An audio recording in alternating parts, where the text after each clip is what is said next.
What's good, people? It's about that time to randomly relate, reverse rants, no hate. So, listen, I want to talk about something quickly and just make a point overall and something that we'll all just stay posted on to see how it goes. We know that Dillian Whyte versus Tyson Fury has been mandated. Okay, that's the word that we got. And that's what we're expecting to happen. Now, for Dillian Whyte, in my opinion, he needs to pretty much go forward, not let Fury back him up. Now, instinctively, you adjust and adapt to what you have to do in that ring based on, what's happening in the ring at the time. Sometimes you got to, step outside the pocket and do things that, make plays that's not in the playbook to make things work. But pretty much, lateral movement and things like that here to offset Fury's rhythm, not let Fury, do what he wants to do. Not let him dictate, and implement his game plan. But I feel like he needs to keep his hands high, move his head, jab when Fury's not jabbing, go to Fury's body, often. Often go to Fury's body, back Fury up, and he don't have to go in there swing like a madman. For one, I don't think, the Whyte doesn't have the stamina for that. And pretty much, he has to be strategic. Whyte is a good fighter. Okay. Initially, when we pictured Whyte versus Fury, it was the Fury that fought on the back foot and moved away. This version of Fury, he's a whole lot more confident. We know Whyte can crack with both hands. Wilder basically just has the right hand. But pretty much, for him to get floored 4 times by this guy and get up and beat him and knock him out, his confidence is way up. Okay, Dillian Whyte, we know that he gets hit, he'll go down.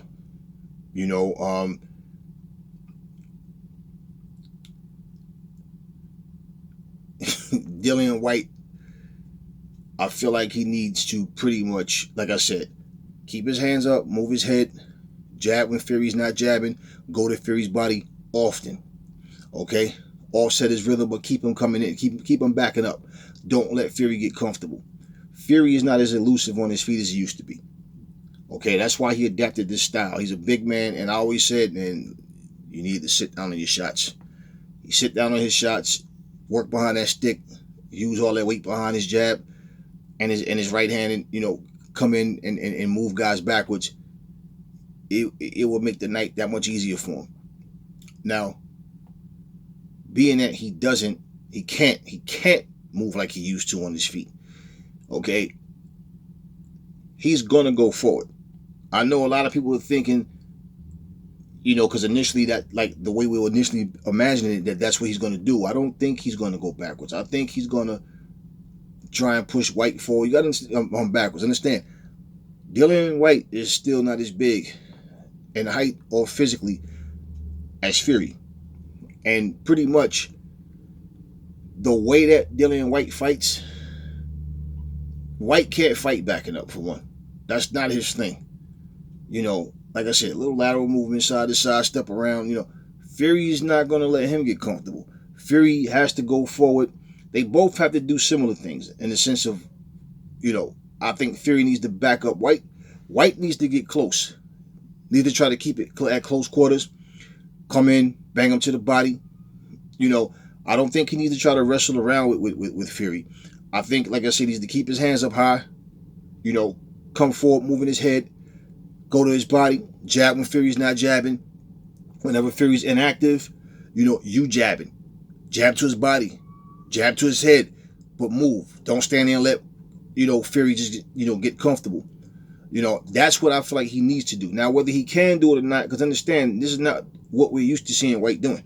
Whyte throws body shots. He does use a jab here and there, but he's going to have to fight Fury different, in my opinion. I think, for one, for him to really win, I think he has to knock Fury out. He has the power. and both hands to crack, okay? But he also gets cracked. And between the two of them, I believe Fury probably has the better chin. Because even when Fury goes down, he gets up. You never see him get up wilding and staggering, and he gets up. But regardless, I think that Fury needs to back him up, and I feel like that's what he's gonna do. And he's gonna put that weight behind him, and he's gonna try to, pretty much try to bully Whyte around. He's pretty much, throw that jab, that right hand, and work off for that body shot. Fury is a tricky type fighter, and we know for his size, he's quicker than people would imagine that they would expect him to be. But I believe that that's what Whyte has to do and what Fury has to do. Back Whyte up, keep that stick in his face, because Whyte's going to have a problem getting around that reach. We saw Derek Chisora actually out boxing Whyte before Whyte knocked him out in that second fight, and I think that skill wise, okay, Fury skill wise, okay, skill for skill, Fury's a better fighter. Fury's going to be the heavier favorite, and I think Whyte has the ability to beat Fury. But again, he has to put it together in that ring the right way.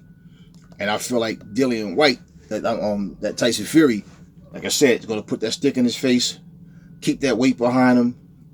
He keeps his hands up, he moves, he avoids shots, and he jumps right back in there, and he's quick, okay? And pretty much, I'm expecting to see similar tactics to what I've seen him do against Wilder. We felt like, nah, that style ain't gonna work with Whyte. We know Povetkin's a shorter guy, but that's just the thing. Not only is he short, he's lighter. And he was able to crack him with one shot and get him out of there. And this is even after he had been hurt himself several times. And, the very round before, they said, oh, it's all but over now. And he came with that. And what I'm saying with Fury, it's going to be a different type of fight. But Fury has pretty much, he's that style he has, man. He adjusted to it to where you know how you hear me say a fighter has to feel comfortable doing something. They don't just jump in there and do it because you say so. They have to feel comfortable. That's the thing. You can see he's comfortable. Now, here's the thing. Even though this fight is said to be happening, if you notice, you haven't heard Dillian Whyte talking much about it. You haven't heard Fury talking much about it. In fact, if you look at their latest videos, it's like they're talking about other possibilities and different, scenarios. But nobody's talking like the fight is actually on, even though we're told that it's mandated that it's next. So the point that I'm getting at is, for the people that's really looking forward to this fight, it's one of those things where you don't want to get your hopes up high for it, excuse me, and then think like, yeah, this is going to be a good fight. All of a sudden, fight's off.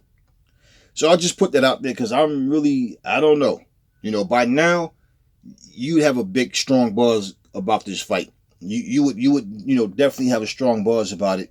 Not to mention, I saw Frank Warren talking, and he said that the fight should be 80-20. He said, in fact, it should be more, like 90-10. Like he didn't say 90-10 in particular, but that's what the next would be, pretty much. You know what I'm saying? So he's like, talking about how Dillian Whyte did, which Dillian Whyte did blow his chance. He did give his chance up to fight AJ for the title in a rematch, and I spoke about that before as well.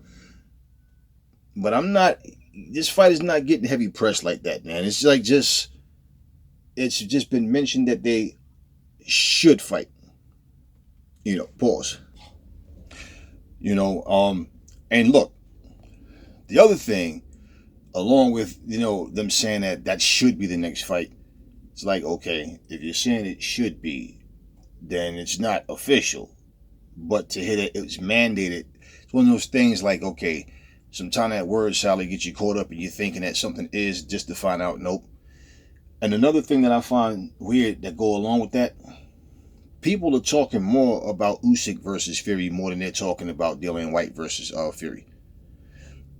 I mean, it's like every interview, even like they're pretty much just Usyk versus Fury, Usyk, Fury, Usyk, Fury, Usyk. Like, this is all you're hearing. In fact, if you think about it, how many interviews have you seen Dillian Whyte on? And how many times have you actually even heard anything coming from either camp where they're addressing each other in the fight itself? Fury himself, when you have a fight coming up, you're focused on that opponent. These guys are talking about other possibilities and if this happens and that happens and step aside money and all this, but they're not actually talking really about Fury versus Whyte. The only thing you hear is that's supposed to be the fight, but they're talking about Usyk and what happens if AJ does this and that and this and does AJ step aside and it's about 40 million and yada. Everything is about Fury, Usyk, and somebody else, but nobody's talking about Dillian Whyte. And after Dillian Whyte has been pushed back the way he was for blowing his own chance, but after all of that, if this fight was official, like it's on, the negotiations, everything is good, I would imagine Dillian Whyte would have something to say by now, because Dillian Whyte always has something to say. He's always making videos and all, but anything that you see, nothing is basically I'm training, preparing for Fury, vice versa. Nothing. It's just always like you don't hear nothing from Whyte, but everything that you hear, like I said, referencing Whyte, Fury, it's either against him and Usyk, AJ stepping aside. Now, Eddie Hearn, we heard him say it makes no sense to even focus on that because you got, as far as step aside money, with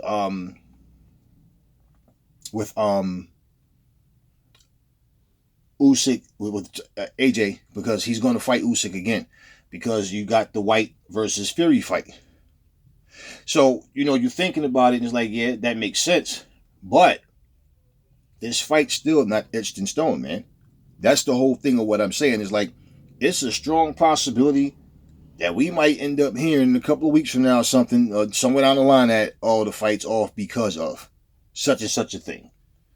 So, I don't know, man. The way boxing has been going, it's like you expect something to happen and it doesn't. So, for me, it's kind of like, you know what? When they announce an actual date and venue and you start to see press conferences and all of that, then okay. But until then, I don't even know that this fight is really official. So I'm not going to let that word mandate, trick me into believing more than what's actually happening. Because you guys all know Dillian Whyte got a big mouth. He's always making videos talking about, just talking trash about everybody. And he's been very quiet. So anyway, just wanted to put that out there. Never fall in love with lies. Remember, the truth brings hate out of people. And I will catch y'all on the next video.